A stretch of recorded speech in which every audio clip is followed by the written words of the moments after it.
Hello, my name is Luke Gilbertson, and I decided to do my legal case study project on Tinker versus Des Moines Independent Community School District. So a little bit of introduction here. I'm not going to go crazy into the case summary because that's for the next slide, but my learning objectives for this presentation are basically learn how about the impact this case had on the education system and the public schools.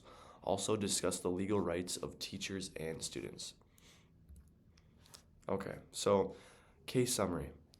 At a public school in Des Moines, Iowa, students planned to wear black armbands at school as a silent protest against the Vietnam War. The principal did warn these students that if they were to wear these armbands, that they would be suspended because they thought it was a disruption to the learning environment. Some students wore those armbands anyways and were suspended. The parents of those students that were suspended sued the school for violating the children's right to free speech. The U.S. District Court for Southern District of Iowa sided with the school's position, ruling that wearing the armbands could disrupt the learning. But those students appealed the ruling to the U.S. Court of Appeals for the Eighth Circuit, but also lost this, and in doing so, they took this all the way to the Supreme Court.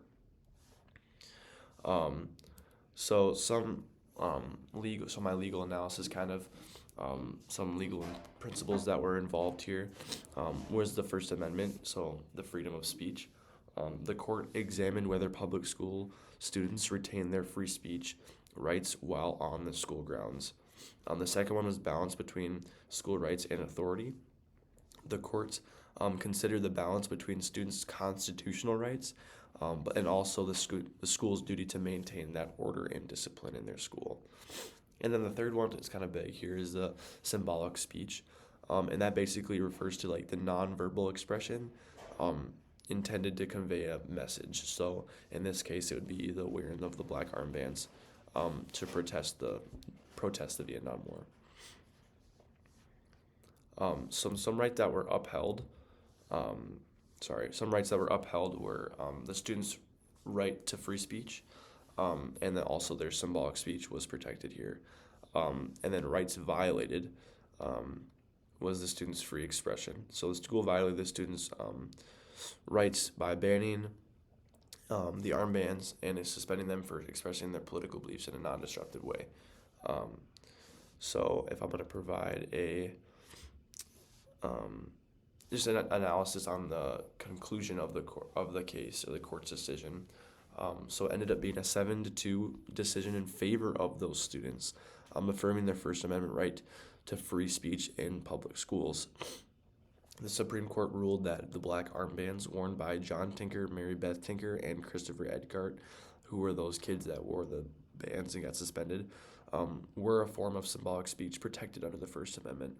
The court held that students do not lose their constitutional rights when they enter school grounds, and that the school actions to ban the armbands were unconstitutional because there was no evidence to there was no evidence the protest that they were doing caused any sort of disruption to the school environment. All right, some significant points of contention or controversy in the case. I would just say 1, balancing free speech with school authority, and then 2, the impact on the education environment. Basically saying that opponents of the decision worried it would embolden students to disrupt in educational settings under the guise of free expression, potentially harming that learning environment. Next slide. So the implications for public schools, my 3 that I have would be the empowerment of students, just the impact of the case on public schools. I have the empowerment of students. I basically say that this decision affirmed that students retain their constitutional rights in schools, particularly under the First Amendment, to that free speech. But I also thought that it set a precedent for allowing peaceful protests in schools, inspiring that younger generation to express themselves and engage in activism on rights or issues of civil rights, also environmental concerns. My second one is proactive policies I thought that schools began adopting clear policies regarding protests, dress codes, and other forms of student expression to avoid litigation and ensure compliance with the Tinker decision. And my last one is just training for educators. So administrators and teachers have needed training to understand and implement those legal boundaries and how to monitor that expression and free speech. So in terms of social and educational and then also legal implications on a broader scale, my one for social, I have the empowerment of youth activism, which I kind of already touched on, which is basically the case established an idea for students that they have a voice in addressing those certain political and civil rights issues in their school. For educational, I said shift in student to teacher dynamics. So basically, by affirming these students' rights, Tinker the case altered the power dynamics between the students and teachers. Teachers and administrators have to navigate now on a more nuanced balance between enforcing those rules, but also respecting that student expression and free speech. And then for legal, I said expansion of the First Amendment in schools. So like I said before, the First Amendment basically made more of established more of a, more of a precedent that extended the First Amendment, but also it protected the students as well. So when coming to future considerations, the three that I kind of just thought about would be the social media and online expression. Obviously, with just the rise of social media and how big that is now, future cases maybe we'll have schools addressing how to regulate that online speech and even off school grounds and how that still affects the school environment. I would also say the religious and political expression.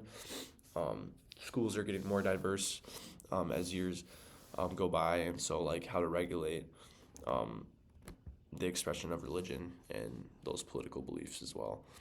And then my last one, I just said mental health and speech limitations, which basically, as awareness for mental health increases, schools might have to grapple with how to express themselves, how to balance the rights of students to express themselves.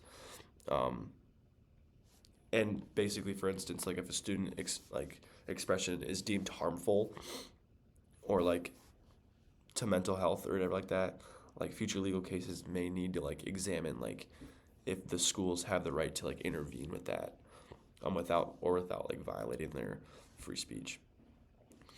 Some recommendations I have. Oh, that's my conclusion. Sorry. So some recommendations I have: just educate students on their rights. Also, just encourage that healthy protest as a teacher. But you also have to encourage those student voices as well. But you also have to as a teacher, you have to realize too that you have to tell them what's right and wrong and what is okay and what's not okay when it comes to peaceful protests and whatnot. I guess when it comes to potential changes in laws and whatnot, I just kind of talked about just how maybe the social media aspect, digital speech regulations is what I kind of found, but also to protect the teacher's speech in the classroom. So you could amend laws to more clearly protect those teachers' rights to express their personal views. That's all I kind of had for potential changes. And then my conclusion, basically wrapping it up, key points: clarity and expansion of free speech protections, ensuring teachers' rights to free expression and also students' rights, but also that training and support for educators. So, thank you.